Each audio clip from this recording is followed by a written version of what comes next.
Dùng ni tranh kế tiến cái trong cõi tha trong cõi rồi đó แต่ថ្ងៃនេះខ្ញុំសន្យាមក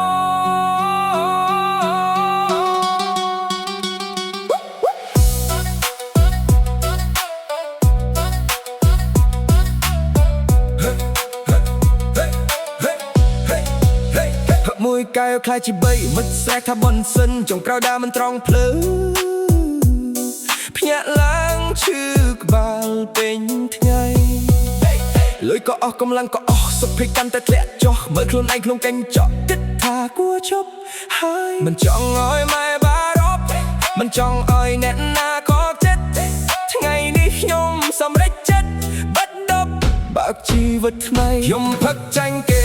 ពិតមែនតែខ្ញុំមិនចាញ់ជីវិតទេសន្យាថាឈប់ផឹកមកចាប់ពីថ្ងៃនេះតទៅលាហើយស្រាលាហើយយក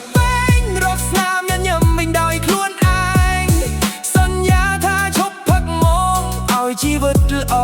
ជាងមុនមិនហើយផឹកខ្ញុំញញឹមដាក់ប្រាប់ថាថ្ងៃនេះអត់ទេយកទៅរកទេស្រមៃធ្វើឲ្យថ្ងៃសាច់មានន័យចង់ឲ្យគ្រួសារសប្បាយចិត្តចង់ឲ្យខ្លួនឯងមានអនាគតជំហានតូចជួយរាល់ថ្ងៃនាំខ្ញុំទៅរកជ័យជំនះបើធ្លាប់ដួលអាចក្រោកវិញបើធ្លាប់ខុសអាចកែបានថ្ងៃនេះខ្ញុំត្រូវស្រាប់ផ្លូវថ្មីជីវិតនេះខ្ញុំជាអ្នកសរសេរខ្ញុំ